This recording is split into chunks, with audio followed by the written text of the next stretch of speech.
it was something that was so incomprehensible. You know, it was just so, it's hard to understand the level of human cruelty. That was a horrific night, as you can imagine.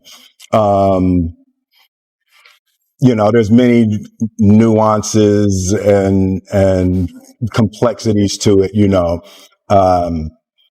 But at the end of the day, I lost it, you know.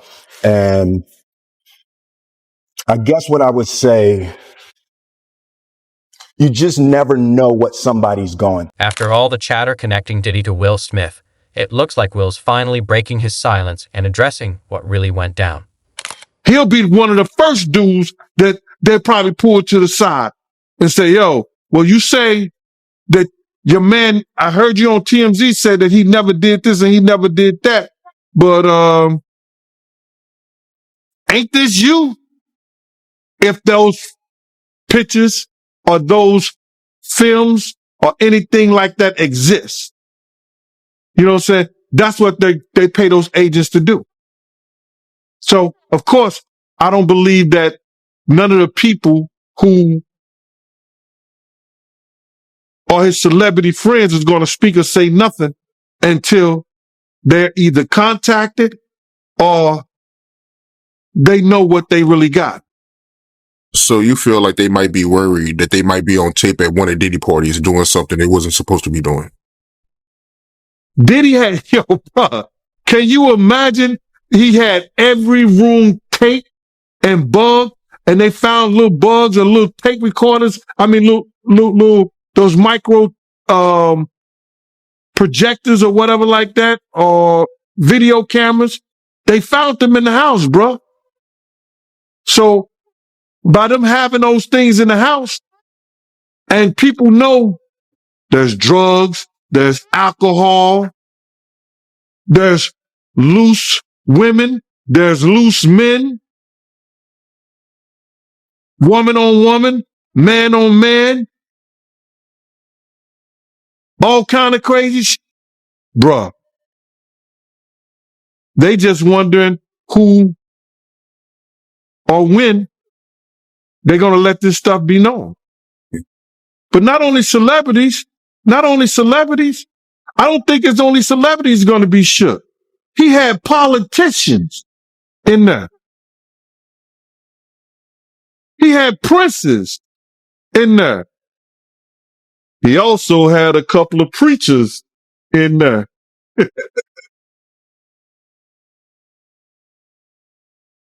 Hallelujah.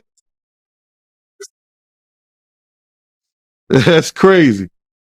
You personally, you think they got tapes? Well, my personal opinion that if Lil Rob could be trusted and his statements are true, they got him. They got tapes and stuff.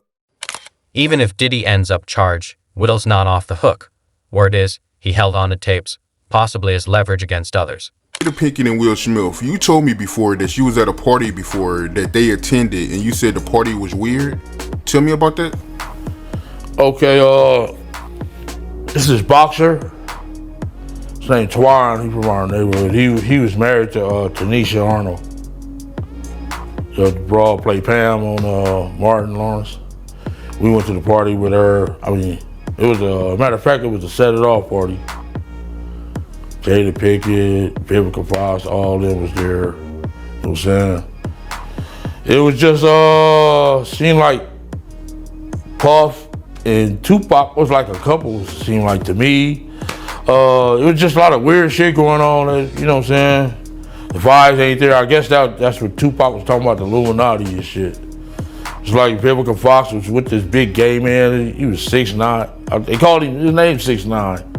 He had the red hair with a big old booty and shit. No, he was gaying them over. What the fuck is going on here? It's just a lot of weird shit, dude. You know what I'm saying? That shit, it ain't right. You know what I'm saying? I guess that's what Tupac, I guess he wanted to get up out of the Illuminati or something. But I seen her there. Matter of fact, MC Lyte pulled off with Tanisha Arnold. You know what I'm saying? In her brand new 560, black one. Yeah, that shit weird, dude. Yeah, that's some weird ass shit going on, you know. Yeah. And what was Tupac doing at the party, yo? Him and Puff was there together. They was there, you know what I'm saying? Party was weirdoed out. Yeah, and it was Jada Pickett. Well, You saying the whole party was weird. What did you see at the party that made it weird? I mean, I'm confused. I guess it was the Illuminati. It's just weird. I know I wouldn't want to be part of no shit like that. You know what I'm saying? You know, I'm from the old school, dude, and that shit wasn't really tolerated with my generation. You know what I'm saying? Yeah, hate crime, yes, but it's more tolerated these days and nothing like that. It's more, you know what I'm saying, more open now, you know what I'm saying? But back then it was kind of fishy, you know what I'm saying? Still kind of fishy, you know, but it's more, you know, out there now. The incident y'all had with Warren G and Kid Frost. Tell me about that, my man. Okay, Kid Frost had gave a party at the House of Blues. One of our big homeboys wanted to go with us, you know what I'm saying? So he went with us and he said, "Ooh, you young niggas have fun." So one of Kid Frost's homies still on my big homie. This isn't just smoke and mirrors. Multiple sources have come forward claiming they've seen Diddy and Will together firsthand, adding fuel to the fire. It was a big breakup for us. We were actually looking towards separating and divorcing. And we separated. The world just didn't know. Then we had a reconciliation. And then 2016 came and we had the ultimate break. But the world didn't know. Mm-hmm. And I think that that's where some of the misconception about having an open marriage came into play, because we were living lives as single people, and the world didn't know. Over the span of 12 years of just trying to figure out this thing called love and marriage between Will and I, it's been a trip. And I think that even with that entanglement piece, which I talk about extensively in the book, how I played a part in the misconception of that narrative of allowing myself to be portrayed as an adulteress, allowing myself to be portrayed as someone that had betrayed Will, and that wasn't the case. We broke up in 2016. He went on to live a life as a single man. I went on to live a life as a single woman. And then when we had the talk at the red table, I was going to go to the red table by myself to talk about the entanglement. But Will decided he wanted to come with me.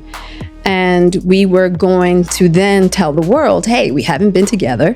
And this happened during that time. Well, when we got to the table, Will wasn't ready. He wasn't ready. He wasn't ready for the world to take this heat. Because guess what? The heat is coming either way. Whether when we decide to get divorced, when we decide to separate, whatever. This is my practice run. Strip it down. Let it go, Jada. And then let's see what's left. I didn't have to put that particular show out, but I had already gotten myself so ready for that journey for myself. And to me, that was moving closer to my freedom than holding back and creating a narrative that I felt like was just going to entrap me more. And as difficult as it's been, because the irony is I spent so much of our relationship having this open communication between he and I, creating this beautiful friendship of authenticity and honesty. And so to be labeled as someone who had cheated on him was devastating. But it also put me in a position where I had to learn how to let go of what anybody thought about me and really be 10 toes down on understanding who I am and being able to walk in that. You know, it's kind of like that is the walk when they talk about walking on hot coals. It's like creating that level of when we talk about that inner world work and creating that like strong foundation within yourself of knowing exactly who you are, no matter what other people think about you. I mean, I've gotten that to a certain degree. And so that was a very challenging moment. And I talk about it in the book because I feel like so many people are challenged in that way of like, how can I just walk in this world and be okay with myself no matter what? And I talk about the journey, you know, really extensively in the book. But there have been so many misconceptions about my relationship with Will. But I think that everybody suffers misconceptions. Once again, whether you're head of the PTA and your husband's that doctor and you're the lawyer, you know what I mean? And you're like the creme de la creme of your friend group or, you know, of your community. And so everybody's expecting you to have a certain kind of marriage. And marriage is a journey, you know, and it's a journey towards learning how to love yourself and learning how to love your partner. And there's not one way to do it. And everybody, I think we do that journey a real disservice of trying to make it this cookie cut thing. Like, no, you can only do it this way. It's no surprise this has been hard on Jada. She's been dealing with this for years. Just look at her back in 2016. The signs were already there. Tell me the story about how Puffy wanted to fight Will Smith over Jennifer Lopez. Oh, man.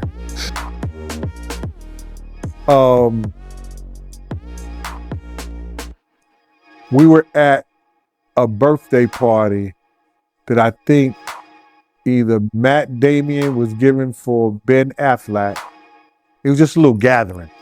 It was at the Four Seasons. Will Smith and his sister and her husband, we were all sitting on this side of the room. Matt Damon, Ben Affleck, Jennifer Lopez, Puff, Will Smith, and Jada, and it was sitting on the other side of the room. So I know Puff so well that he stood up. When he stood up, he walked and did his arm some kind of way, like, and then he went like this, you know, like, and I went over towards him. I know to go over there towards him. So I go over towards him, and he said to me, he said, yo, I think Will and Jada is trying to scoop up Jennifer. I want you to stay close, because I'm going to snuff him.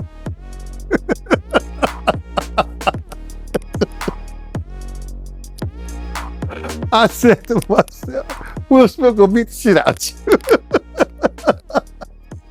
Now, Puff could scrap now, but I don't think he could beat Will Smith. He said that shit. So I didn't go back over there where Will Smith's sister and her husband was.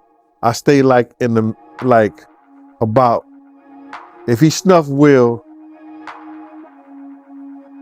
I could move slow enough that Will could probably get 2 or 3 punches back in. Yeah, but that shit was funny. He thought that Jada and Will was coming on too strong to Jennifer, making advances. Some speculate Diddy's tension with Will stemmed from old rumors that both Smiths had an interest in Jennifer Lopez, who was Diddy's girlfriend at the time. To grasp the weight of what Will may have gone through, we only need to look at what happened to Lil Rod earlier this year. In February, Rodney Lil Rod Jones, producer and videographer for Diddy, filed a federal lawsuit accusing the music mogul of harassment, intimidation, and drugging during his time working on Diddy's recent album. Jones claimed he stayed with Diddy from late 2022 to late 2023, during which he allegedly captured hundreds of hours of footage revealing potentially criminal behavior. The lawsuit references illegal acts ranging from drug use to misconduct involving minors. Jones also claimed he was manipulated and targeted, even naming actor Cuba Gooding Jr. in a revised complaint, alleging inappropriate behavior during an incident on Diddy's yacht. If you read the documents, in his mind, he was so scared that When he went to other people in the camp and say, why did he treat me? Why did he doing this and doing that? They say, oh, he just playing with you because he love you. He like you. He was, no, he was trying to put that, instill that fear in you that he had in you. And he won. Yeah, that does make sense, man. And me looking at this lawsuit, he's also, alleging that he met Cuban Gooding Jr. through Diddy on Diddy Yacht.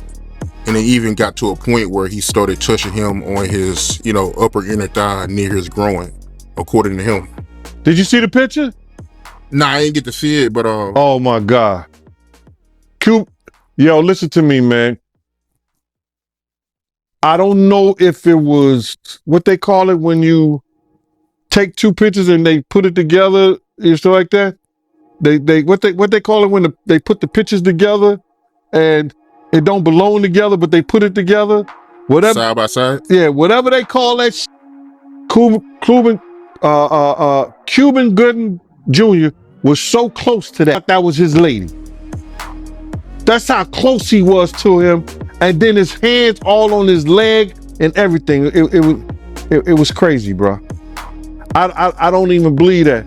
So when you see Cuban Gooding fighting a case here in New York, when he said the girl was saying that he was groping her and everything like that,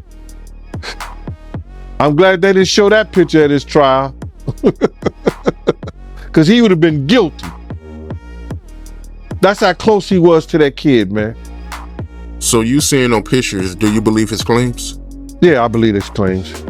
Somebody put something in Cuban Gooding Jr. ear that this was fresh meat, or see can you break him, or see can you do something? Because don't no other man be that close to no other man, for that reason. Come on, bro.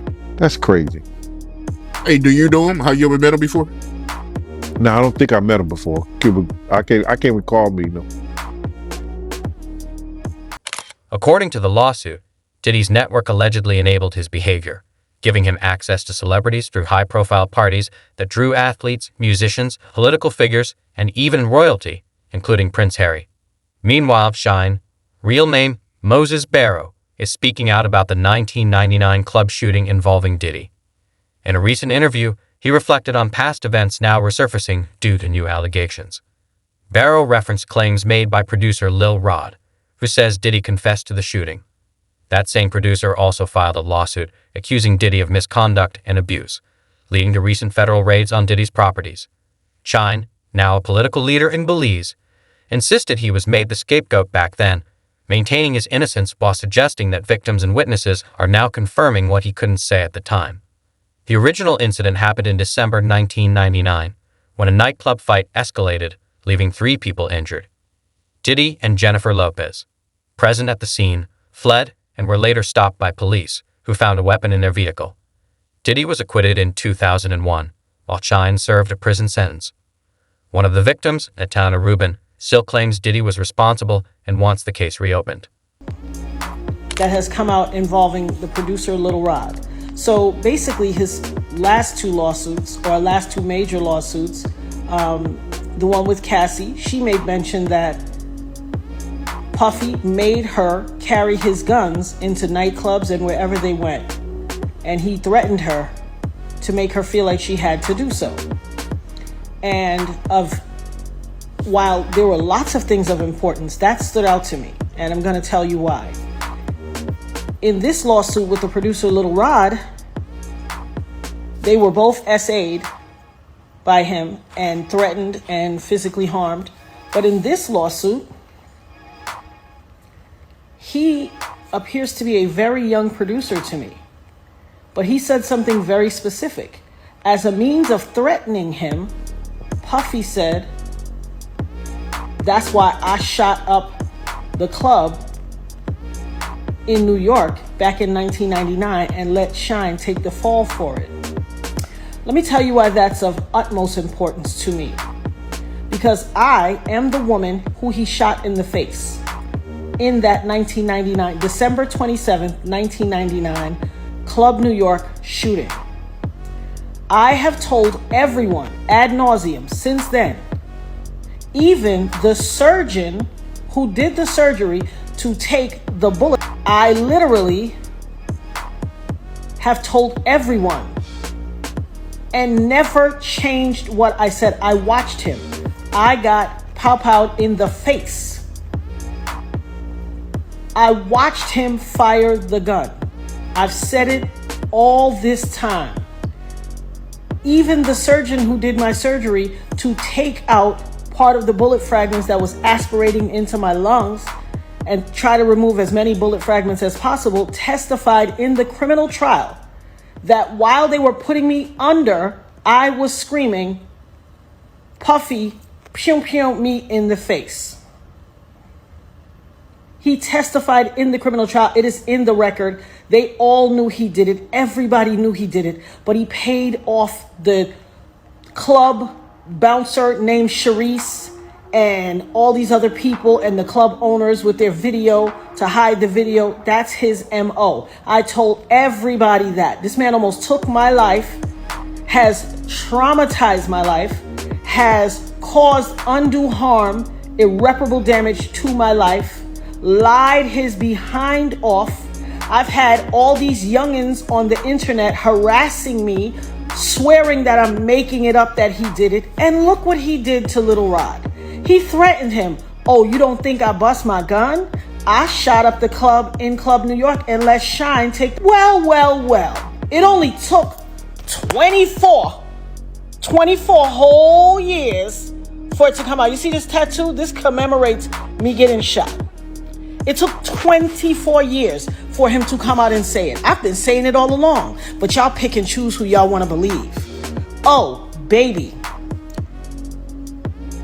you ain't seen nothing yet. Not only did he pew me in the face, he also set off a course of harassment against me for the past 24 years. When I tell you the things I went through, there was a time in 2017 and 2018 where I got 7 flats on my BMW. 7, the same tire, in a 2-year span. 7 on the same tire, and they were all new. Every time it happened, I had to get a new tire. I have the pictures to prove it. Harassing me. You want to know why? Because prior to Cassie, I was the only person to be victimized by him and then to successfully sue him and get paid. And he had to pay me out of his pocket. He has never gotten over that. Oh, baby. You see this RICO charge that's about to come? This conspiring and pew-pewing up the club and ruining or attempting to ruin my life? As God as my witness, I will not stop until you suffer every single iota of... I had some youngins on the internet that ain't even old enough, that weren't even alive when it happened, arguing me down, cussing me out, calling me everything but a child of God. Go check Instagram, it's there. Harassing my life. Harassing me. Oh, you lying. He ain't do that to you. You just want clout. You just chasing clout. What is that to chase clout about? How is that clout chase worthy? It doesn't even make sense. Well, I guess it will make sense in this new generation. But you better believe I will have my say. I will have my say. Hashtag having my say. Hashtag the dopest nerd ever. Hashtag Eb Talks. Y'all ain't seen or heard nothing yet. I see. How you feel about the victim of the club shooting? I gotta ask you about this, man. How you feel about her coming out now saying that, Diddy, he shot her and not Shine? How you feel about that? Well, the way I feel about that, the case is closed, bro. It can't be no double jeopardy. It can't be no retrial, because they already had a trial and a man was convicted for her injuries. A man already did time for her injuries. You understand? If they would have to go back and see that if there was ballistic tests done on Jennifer Lopez, on Puffy, God bless the dead, on Wolf, did they do ballistic tests? And then see if they did ballistic tests and Puff had gunpowder on him, you understand? Why didn't the police go through with charging him? Why didn't the police charge him? She can say that now, and she said that I don't take nothing from the victim. I don't take nothing from the victim. But her lawyer should have advocated. I know Puff and Shynem, they had the same charges. But like I said before, and like Sean said also, Sean said this also, because it's true. Puff had witnesses that come in to testify against Sean. Now, and the case is over with. It's been what? Well, how many years it's been? 15, 20 years? 15, 17, 15. Sean went to jail for 10 years. It was in 99, right? So About 23 years, huh? about 20 some years. Ain't nothing they can do about that, bro. They can't reopen that shit and charge him. Yeah, I mean, she did say that she, willing to lose an eye for authorities can, remove the bullet fragment from her eye for they can use it as evidence against Diddy. So, I mean, she did say that. Bruh, I find that shit to be hilarious. How much money would you give for your eye? How much money would you give for your eye? They didn't even say Puff had a gun. They didn't even find, Sean got caught with a gun coming out the club. They didn't catch Puff with a gun on him. They caught a gun in the car. There were 4 people in that car. 1 person is dead. What do you think the lawyer's gonna say? It was his. It was the bodyguard. It was the security. It wasn't Mr. Combs. You understand what I'm saying? So, she willing to lose an eye?